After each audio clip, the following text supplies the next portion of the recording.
नमस्कार, 29 न्यूज में आपका स्वागत है। आप देख रहे हैं विश्व का पहला पर्यावरण प्रेमी राष्ट्रवादी न्यूज नेटवर्क 29 न्यूज। तो चलिए बढ़ते हैं आज की खास खबर की ओर। विधानसभा चुनाव 2023-24 के चुनावी महाकवरेज के सत्ता का महासंग्राम के खास एपिसोड में 29 न्यूज के चेयरमैन संपादक सत्यनारायण जोशी क्रांतिकारी के साथ पोखरण विधानसभा क्षेत्र से जयनारायण व्यास यूनिवर्सिटी जोधपुर के पूर्व छात्र संघ अध्यक्ष आनंद सिंह राठौड़। जय हिंद, नमस्कार। मैं आपके साथ सत्यनारायण जोशी क्रांतिकारी। आज हमारी उपस्थिति है पोखरण। आइए आज आपको एक ऐसे शख्सियत के साथ मुलाकात करवाते हैं जिनकी छात्र राजनीति से लेकर अब शुरुआत हुई, अब ये एक विधानसभा का यहाँ का चेहरा बने हैं। तो आइए इनके साथ राजनीतिक चर्चा करते हैं कि यहाँ की जो सीट जो किस प्रकार है और यहाँ के जो वोटरों की भावनाएं क्या है और आपने आज तक क्या क्या कार्य किए हैं। सर, आपका स्वागत है।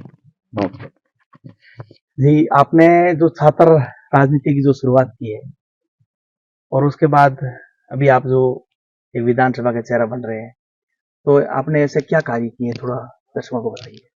नहीं, कार्य क्या है कि मैं जब छात्र राजनीति में आया और जोधपुर विश्वविद्यालय पश्चिमी राजस्थान का सबसे बड़ा विश्वविद्यालय है, राजस्थान का भी आप सबसे बड़ा विश्वविद्यालय कहें या राजस्थान यूनिवर्सिटी के बराबर उसको कहें, ऐसे विश्वविद्यालय में जब मैंने दाखिला लिया तो मैंने मेरे सपने में भी नहीं सोचा था कि मैं इस विश्वविद्यालय का अध्यक्ष बन के और मुझे इतना प्यार सम्मान लड़कों का मिलेगा, वहां के विद्यार्थियों का मिलेगा। तो मैंने राजनीति शुरू करी।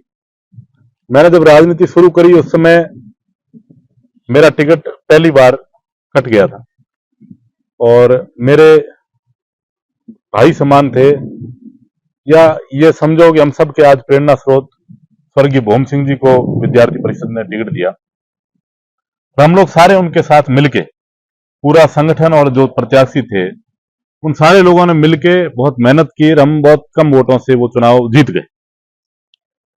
उस चुनाव के जीतने के बाद में एक ऐसी दुर्घटना हुई और हमारे यूनिवर्सिटी और समाज और विद्यार्थियों ने एक ऐसे रत्न को खो दिया। विश्वविद्यालय के अध्यक्ष हमारे बीच में नहीं रहे। उसके बाद में भी मैं लगातार विश्वविद्यालय में सक्रिय रहा और उनका जो स्नेह था वो भी मेरे लिए बहुत काम आया। उनका जो विद्यार्थियों से जिस प्रकार का संवाद था, जिस प्रकार से वो कहीं पर भी किसी भी हॉस्टल में जाकर रात को सो जाते थे, बैठ जाते थे, वो चीजें भी मेरे जीवन में बहुत काम आई। मैंने उनसे बहुत सीखा, उनका आशीर्वाद था। मैंने विश्वविद्यालय की सबसे बड़ी जीत दर्ज की। अच्छा, आपने कभी अभी जो छात्र राजनीति में एक नया ट्रेड आया है, ताले तोड़ना, हुड़दंग करना और डराना धमकाना, आपने भी ऐसे कार्य किया कभी?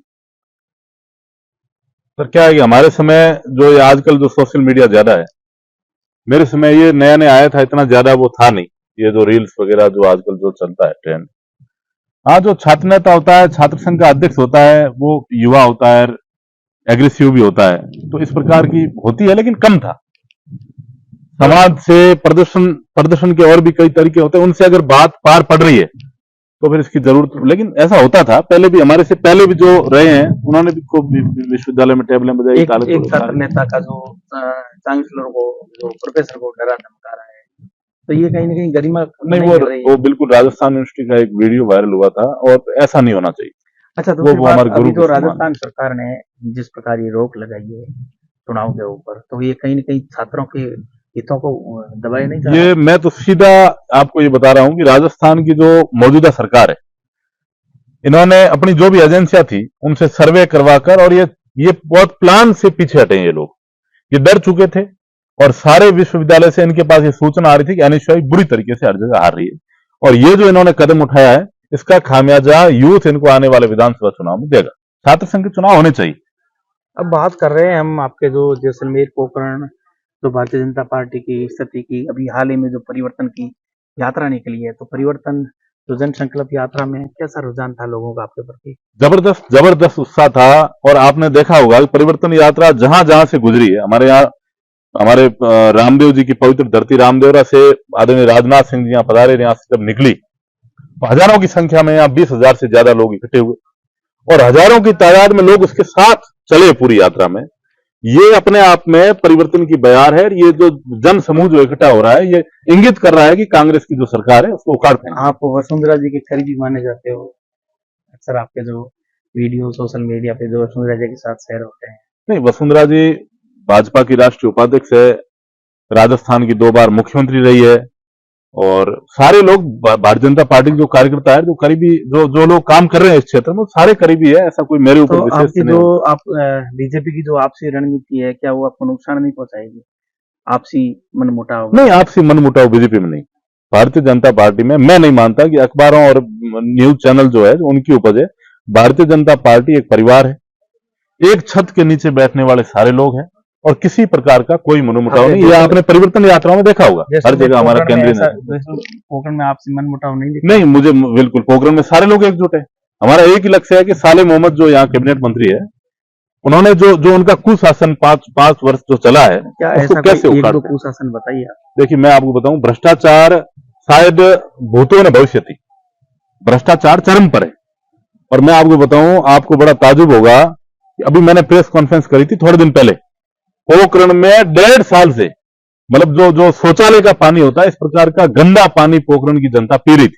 और मेरी प्रेस कॉन्फ्रेंस के बाद में प्रशासन हरकत में आया, और वो पानी, मतलब आप ये समझोगे, ये मेरी प्रेस कॉन्फ्रेंस से उनको ऐसा क्या फर्क पड़ा, ये उनको देख ही नहीं रहा था। ये बहुत सामान्य सी बात है। ऐसी जो आप यहाँ पोखरण का अस्पताल है, आप पोखरण आए हुए हैं, आप अभी रात को जाकर एक बार अस्पताल की निरीक्षण कीजिए, वहां देखिए, वहां की जो चिकित्सा व्यवस्था है पूरी चरमराई हुई। वहां डॉक्टर नहीं, जो वहां जो आ रहे हैं मरीज, वो नीचे सो रहे हैं, तो सोने के लिए बेड्स भी नहीं। ये जो मूलभूत जो जरूरतें हैं वो भी नहीं है। आप सोलर कंपनियों में बंदर बांट रहे हो, उसमें लग गए, ये बात ठीक नहीं है। ये इसको मैं भ्रष्टाचारी कहूंगा। जो सड़कें बनी है, उनकी आप हालत देखो, 6 महीने उधर गई सर। आपके जो भाजपा के कई कद्दावर नेता है, जो फकीर परिवार के सामने, जो यहाँ पे जो अभी मंत्री जी है, उनके सामने कभी भी जो आप जो ये आरोप लगा रहे हो, मंत्री जी को कोई नहीं लगा रहा है, ऐसा क्या कारण है? वो चुप क्यों आए? नहीं, वो चुप नहीं रहना चाहिए, लगाना भी चाहिए। आपके कद्दावर जो बड़े बड़े नेता है, हमने उनसे कई बार सवाल भी किए हैं, लेकिन वो मुंह टाल करके निकल जाते हैं, क्योंकि या तो उनकी हिम्मत नहीं पड़ रही है, या उनको डर है मन में। नहीं, डर किस, भारतीय जनता पार्टी के कार्यकर्ता निडर है, किसी को कोई डर नहीं है। तो और बात जगह जगह हर मंच पे किसी ने उठाई है, ऐसी बात नहीं उठाई है। हाँ, कोई नाम लेके बोले, कोई नहीं बोले, वो एक अलग विषय है, लेकिन बात तो मेरे हिसाब से तो सारे लोग उठाते हैं, ऐसी कोई बात नहीं। अभी आपकी स्थिति, आपको क्या लग रहा है कि वापस सीट निकल जाएगी आपकी? 100% भारतीय जनता पार्टी हजारों वोटों के साथ यहाँ विजय होने वाली। अगर आपको पार्टी अगर विश्वास देकर के अगर टिकट दे, तो आप ऐसा क्या नया करेंगे? मैं कह रहा हूँ, किसी को भी आप टिकट दो, हमारा लक्ष्य जो है वो एक निश्चित लक्ष्य है कि यहाँ जो कांग्रेस है उसका सफाया करना हमें, और वो भविष्य में भी वो वापस यहाँ नहीं आए, इस प्रकार की व्यवस्था खड़ी करनी है। वो चाहे मैं हूँ, चाहे कोई और हो। एक हमारा सवाल और है, आपके जो यहाँ पे शक्ति स्थल है बदरिया, तो यह क्या भारतीय जनता पार्टी के एक हिंदुत्व का एजेंडा हमेशा लेके चलती है?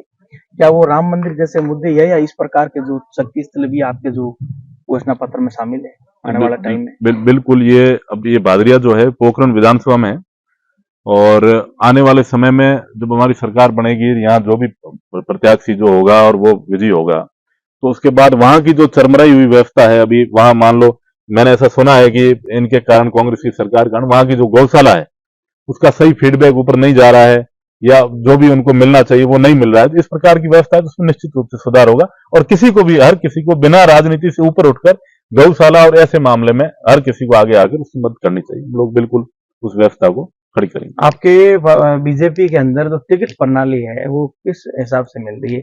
एक संघ तय करेगी, या फिर आपके जो बीजेपी के जो नेता तय करेंगे? क्योंकि अभी जो बहुत बड़ा घमासान तो टिकट का चल रहा है। नहीं, वो केंद्रीय नेतृत्व तय करता है, बिल्कुल स्पष्ट है। टिकट के लिए एक अलग कमेटी बनी हुई है। आरएसएस जो है वो राजनीतिक रूप से कोई उनकी दखलंदाजी नहीं, उनका काम पूरा जो राष्ट्र है, राष्ट्र में जो भी कई काम ऐसे किए हैं जो पार्टियां और दूसरे लोग भी नहीं कर पाते। टिकट प्रणाली वितरण में एक चीज अभी नई और आई है कि आज से पहले तो 2 चीजों का वर्चस्व था, या तो संघ तय करेगी या बीजेपी करेगी, लेकिन सूटकेस बीच में और आ गया। सूटकेस जैसा कल्चर तो हमेशा कांग्रेस में रहा। नहीं, ऐसा आरोप लगा रहे हैं लोग, कह रहे हैं कि ये वो लेके आ जाएगा, वो लेके आ जाएगा। नहीं, ऐसा लोगों में भ्रांति है। सूटकेस से और इनसे कभी टिकट नहीं मिले, पहले भी नहीं मिलते थे। सूटकेसों से टिकट मिलते तो फिर अंबानी देश के प्रधानमंत्री होते। एक चाय बेचने वाला देश का प्रधानमंत्री है, तो अगर सूटकेस से सब कुछ होता तो देश के प्रधानमंत्री अनिल अंबानी जी को और मुकेश अंबानी जी को बनना चाहिए।